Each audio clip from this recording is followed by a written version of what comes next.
Well, good morning, everyone, and I'm glad that I can say that it is, in fact, a good morning.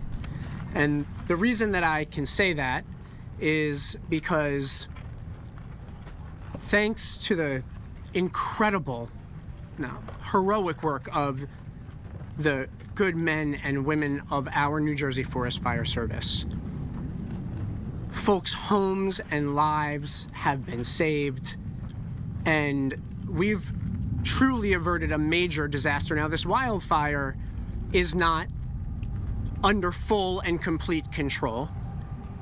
We still have a lot of work to do to achieve complete containment of the wildfire. But there were 1,300 homes threatened in the immediate I'm sorry, I'm going to let folks turn off their phones if they wouldn't mind. There were 1,300 homes that were threatened during the course of fighting this fire. And our Forest Fire Service was successful thanks to the partnerships that we have with the mayor of Lacey Township and the county and the New Jersey State OEM and state police, and our first responders all working together to protect our neighbors throughout this area. And again, there's a lot of work to do right now. The wildfire stands at about 11,500 acres and 30% containment. We fully expect that number will grow, that we will see ultimately, when all is said and done, a greater number of acreage affected, and this could very well end up being the largest wildfire in New Jersey in 20 years. As many folks here know, we've been under continuing dry conditions, particularly in the southern part of the state, and those dry conditions have very much influenced this fire. The cause of the fire itself remains under investigation. Thankfully, no residential structures were lost. We did lose one commercial structure. Some outbuildings were also affected and several vehicles as well. And around 5,000 residents were under either mandatory or voluntary evacuations, and those evacuation orders have been lifted, again, thanks to the great work of all of the first responders involved. I just got off the phone with our acting governor, Tahisha Way, and have throughout this event been in contact with Governor Murphy as well, who extend their thanks to all of the first responders who have battled this fire, and to the New Jersey Forest Fire Service in particular. We are lucky in the state of New Jersey to have our own state Forest Fire Service, and they are heroes. With that, I'm going to turn it over to the Chief of the Forest Fire Service, Bill Donnelly. Good morning. I believe the commissioners hit on most of the relevant stuff here. We'll see what kind of questions you have, but everyone knows that we were coming off a really busy fall. We got to see you guys quite a bit back in October and November. And other than that little holiday break we had there, our folks have been in it nonstop.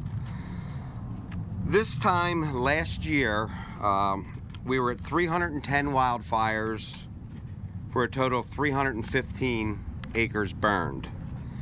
This year, for this same period, we're at 662 wildfires with 16,572 acres burned.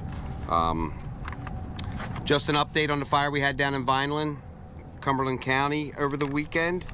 That fire stands at 1,327 acres and is still 80% contained. I too would just like to thank our first responders, our partners.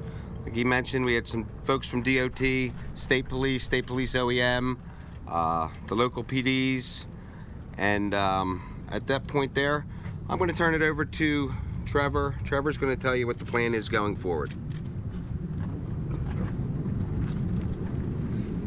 Thank you, Bill, and good morning, everybody. So the Jones Road Wildfire started yesterday morning. It was detected by Cedar Bridge Fire Tower. The fire observer in Cedar Bridge Fire Tower, when he climbed the tower that morning, he saw the wildfire and reported it at approximately 9:45 yesterday morning. We dispatched resources right off the bat. They arrived on location. The wildfire was about 10 to 20 acres upon arrival. And we had resources there quickly. We dispatched aircraft, and even with a big show of force to contain this fire, it still grew to be a large wildfire. So our initial attack efforts failed because of extreme fire behavior, dry, droughty fuels, spring fire season, windy, low RH, which is relative humidity. So we had difficulty containing it to our initial box where we tried to keep it in to prevent it from spreading. That initial box failed. We went to bigger, more substantial roads. That failed. We eventually went to the Garden State Parkway. It grew out of our reach there and eventually burned to Route 9 and became the fire that we see it is today. So a lot of hard work, a lot of aircraft, a lot of moving parts, a lot of fire trucks out there, and these relationships and these cooperative agencies that we rely on so much. So they're really important to us. Police departments, fire departments, DOT, any OEMs, they're just super critical in this team effort to contain these fires. So excellent job by all yesterday. We're still at it today. You can see the smoke behind us. We aren't out of the woods yet. We feel good about this, but we're still working toward it. Going forward, what's our plan? So our plan is to get people back home, get roads reopened, and knock that smoke down. So we're gonna do that through mop up and patrol. We've got approximately 100 firefighters on the fire line today, and they're out there working really hard, squirting out water along the parkway so there's no smoke on that morning commute or evening commute. They're putting out stumps and logs around homes so that there's no smoke and they can open their windows and their homes are safe and they feel safe. We understand the evacuations were very disruptive. We'd like to thank the public for being understanding and patient with us. So thank you to the public. We're going to continue to knock back the smoke, reopen the roads, reduce the traffic. We're continuing damage assessments as we speak. The utility companies are getting back in there. We're working with them to re-energize power lines. All the evacuations have been lifted, and there only remains Route 532, which is Wells Mills Road, closed, and Bryant Road, which is a local forest road, is currently closed. Thank you. Mayor?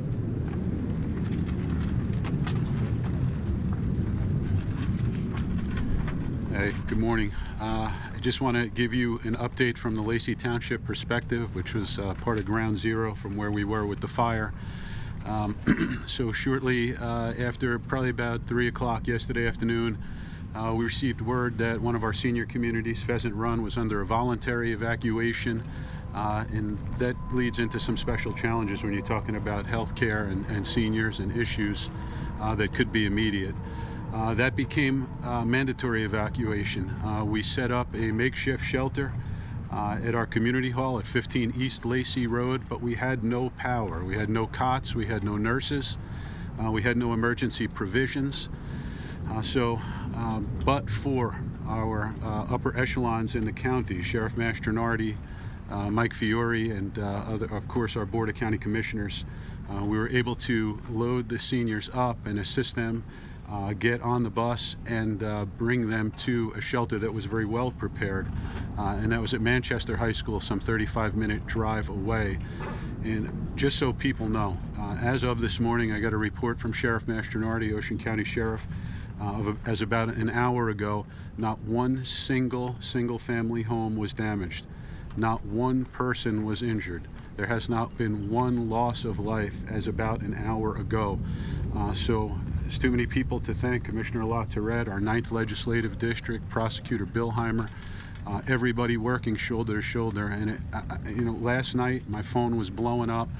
Every local mayor, township administrator, Deputy Mayor Menashe Miller, Mayor Bacchione of Berkeley Township.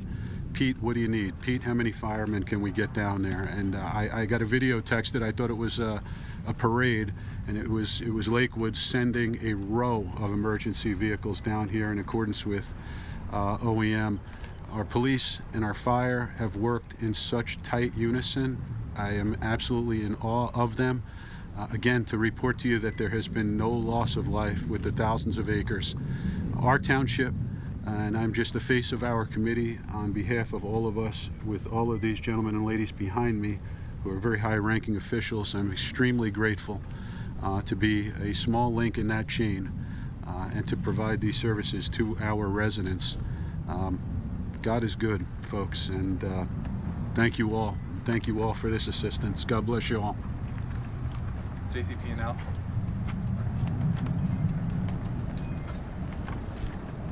Good morning.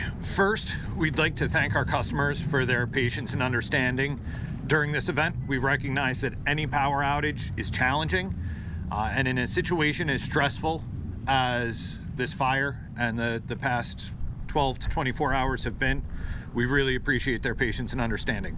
We also want to recognize the Forest Fire Service and their fire command. We work with emergency management personnel on the municipal, county, and state level every day. We've been in close contact and coordination with the fire command since we were notified of this fire early yesterday. At approximately 6 p.m. yesterday, we did receive a request from the fire command to de-energize all of our lines going in and out of our Oyster Creek substation. This resulted in an outage affecting approximately 25,000 customers. That includes pretty much all of our customers in Barnegat and Ocean Townships, as well as about 3/4 of our customers in Lacey. This morning, we were cleared to begin our damage assessments. Our crews have been out since early this morning surveying our lines, checking our poles, our wires, our devices to see what can handle power, what damage there is. And we will begin the restoration process as those surveys are completed. At this time, we do expect that our customers in Lacey, approximately 6,700 customers, will be restored early this afternoon. Our remaining customers will be restored as those surveys are completed. We have been proactively communicating with our affected customers throughout this process. We continue to do so. We encourage any customers that are affected to follow the updates on the outage map on our website, jcp-l.com. And if they have not already done so, register for our text alert system. They can text REG, R-E-G, to 544-487. We will provide ETR updates, restoration timing updates, via the text alert system. And even if customers are not affected, we encourage them to go ahead and register for that system, as you can report outages via text messages, receive outage updates, even check your bill via text message. Thank you.